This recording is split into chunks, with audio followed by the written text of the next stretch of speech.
பரபரப்பான சாலைகள் குழந்தையுடன் சென்ற இளம்பெண் ஒரு கையால் வண்டியை ஓட்டிக்கொண்டு விசிலடிக்கும் வீடியோ சமூக வலைதளங்களில் வைரலாகி வருகிறது. முன்னாள் அமைச்சர் விஜயபாஸ்கர் தன்னுடைய விராலிமலை எம்எல்ஏ தொகுதியை ராஜினாமா செய்து தமிழக வெற்றிக் கழகம் கட்சியில் அண்மையில் தன்னை இணைத்துக் கொண்டார்.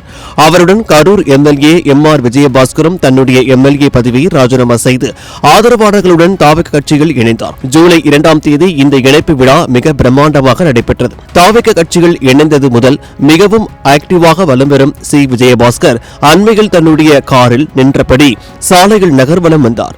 காரில் தாவக கொடி இடம்பெற்றிருந்தது. இந்நிலையில் விஜயபாஸ்கரை பார்த்ததும் இருசக்கர வாகனத்தில் குழந்தையுடன் சென்ற இளம்பெண் ஒருவர் ஒரு கையால் வண்டியை ஓட்டிக்கொண்டு மறு கையால் விசில் அடித்தார். இதை பார்த்து மகிழ்ந்து போன விஜயபாஸ்கர் தன்னுடைய வாகனத்தை நிறுத்தி அந்த இளம்பெண்ணை அழைத்து அவருக்கு பரிசு கொடுத்து மகிழ்ந்தார். இதை பார்த்த நெட்டிசன்கள் தலையில ஹெல்மெட் இல்ல, பின்னாடி குழந்தையை வச்சுக்கிட்டு ஒரு கையால விசில் அடிக்கிறாங்க, அவங்களுக்கு கூப்பிட்டு பரிசு கொடுக்கிறீங்க, இதெல்லாம் நல்லவா இருக்கு என்று கேள்வி எழுப்பி வருகின்றனர்.